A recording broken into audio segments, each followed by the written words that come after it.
What's going on, guys? I'm Steve. Welcome back to the channel. Welcome back to another video. If it's your first time stopping by the channel, hit that subscribe button. Trust me, you won't regret it. If you're a returning subscriber, as always, guys, welcome back, and I do appreciate the support, guys. Listen, we've been covering extensively the story, or the tragic story, of what happened to 19-year-old Maryland woman by the name of Dacara Thompson. Now, this guy that you see up here, Mendez, 35 years old, is the suspected killer, and he's locked up with no bond. We covered all of that, right? How we did this girl was bad. We covered that. But I honestly believe that it's not out of, this investigation is not over with, and there may be more arrests coming. Last night I seen a video that I'm about to show you, a news excerpt, where the next door neighbor, was talking about some suspicious stuff that happened over at the house the night the car was there and supposedly murdered in the house. I want you guys to take a look at this, and we're going to come back, because he said something that I think was key, and it made my ears go up, and I wanted to make a video and talk to you guys and see what you guys think. So leave me a comment on this one, please. Take a look. And we start the 10 with a Fox 5 exclusive. A neighbor of the suspect accused of killing Dacara Thompson talking tonight about the suspicious behavior he says he saw from the suspect in the aftermath of her disappearance. And it comes on the same day that suspect appeared in the courtroom. Fox 5's Shamari Stone live tonight in Bowie with this exclusive. Shamari? Well, tonight, that neighbor tells me that he is shocked just days after this case unfolded. I want to show you how close he lives next to the suspect's house. You see right here, this is where the neighbor lives. And right here, this is the home where 35-year-old HugoHernandez-Mendez lived. And police served a search warrant here at the suspect's house. They say they found blood stains, women's lingerie, hair from a wig consistent with one Dacara Thompson wore, and a fingernail that matches the one missing from Dacara's hand. Yeah, Shamari, I've lived next door to these people for years. Cody is breaking his silence after he says he talked to Prince George's County homicide detectives about the murder of 19-year-old Dacara Thompson. It is the first time I'm speaking publicly about this. Like I said, I live directly next door. I was 40 feet away from where the attack happened. Living next door to suspect 35-year-old HugoHernandez-Mendez, the alleged illegal immigrant who police say killed Dacara Thompson inside his bedroom in this home in Bowie, Maryland. Cody tells me he stepped outside his house early morning on August 23rd and saw something burning in the suspect's backyard. The smell is different. It's not brush smell. It smells more like something you'd smell akin to like a trash burning or something like that. I would be willing to bet that they were burning evidence of some sort. I know that when I told the detectives this, I know that ash pile that was back there is no longer back there. And Cody wonders why Hernandez-Mendez wasn't already in jail. ICE officials telling us he's in the country illegally. U.S. Park Police arrested him in April on a DUI, but for some reason he was released. Dacara Thompson's mother saying that's disappointing. I'm very disappointed, finding that out now, because we may not be here today if they did what they were supposed to do. Detectives say Dacara was seen on surveillance video entering the front passenger side of Hernandez-Mendez's SUV in a parking lot on University Boulevard around 3 o'clock in the morning on August 23rd. Her father telling investigators she had texts saying she was going to get gas. Those were her last known whereabouts before her body was discovered off Route 50. An autopsy reveals Dacara had skull and facial fractures. Being 40 feet from a murder, it's something that you're never going to get used to. It's something that you're never going to be okay with. It's something you're never going to be comfortable with. And my heart goes out to her family. I can't even imagine. Now tonight, HugoHernandez-Mendez is in jail without bond. His next court appearance is on October 8th. We reached out to ICE, U.S. Park Police, and Prince George's County Police, and we are waiting for them to get back to us. On the other side of the house, I just want to take the time real quick to show you the front. You can see there is a memorial that has grown. A woman around an hour ago dropped off some more balloons here. This is the community showing support for Dacara Thompson, because this is where police say the murder happened. I'm Shamari Stone, and I'll continue to bring you the latest developments in this case. I'm in Bowie. Back to you. All right, guys, you heard that. And when I heard that, it really made me think yesterday when I was laying in bed about this whole situation and how big this is. Now, if you guys been keeping up with my stories, I'm about to get deep with you. And leave me a comment and tell me what you think. The first thing is this. Now, we know what happened to her. She died horrifically. You know what I'm saying? My heart goes out to her and her family, you know, in this time of tragedy. But this right here should bring awareness to a bigger, broader spectrum that's going on in the world.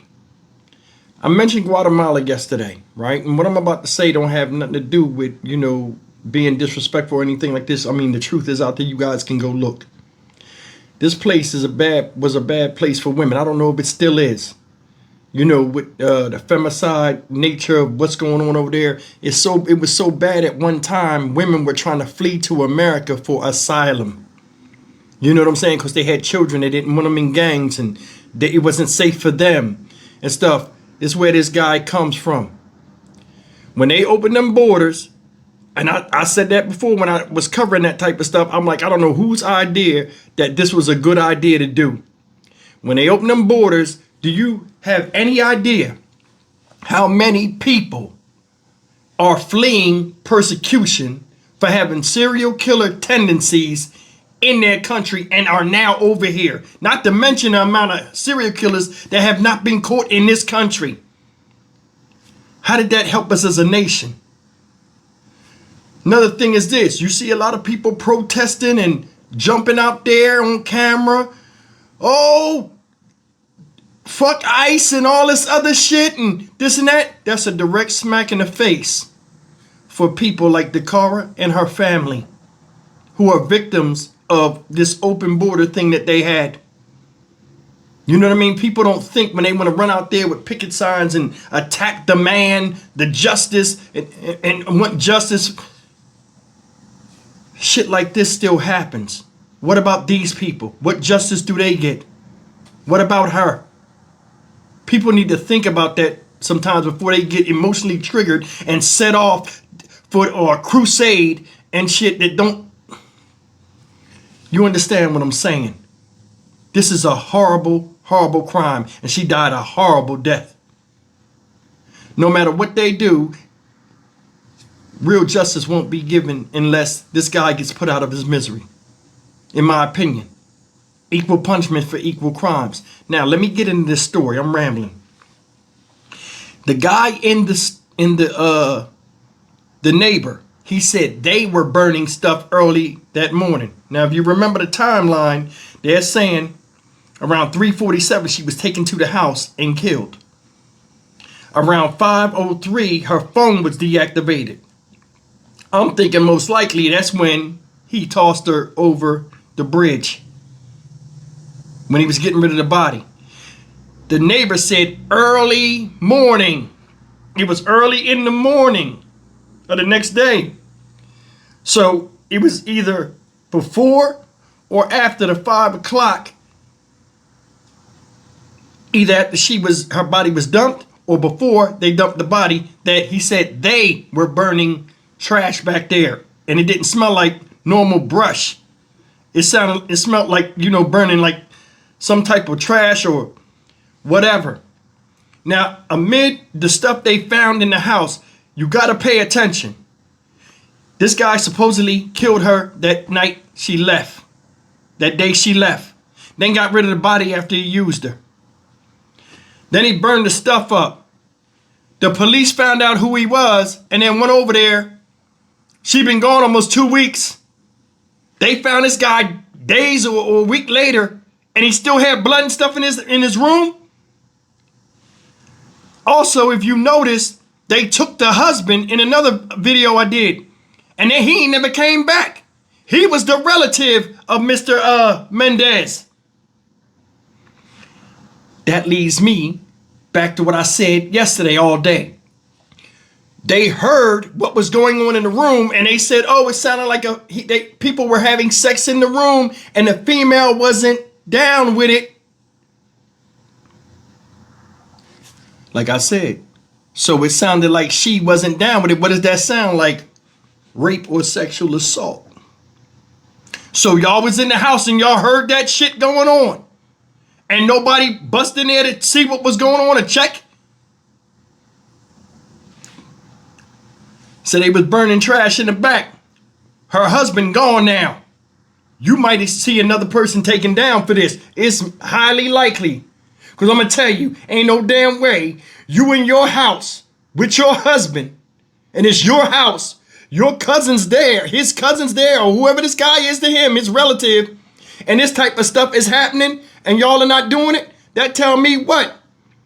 I'm pretty sure this type of dude right here, especially with that scar on his face where he done did something to somebody in life, he might have did this before. It might be in his nature.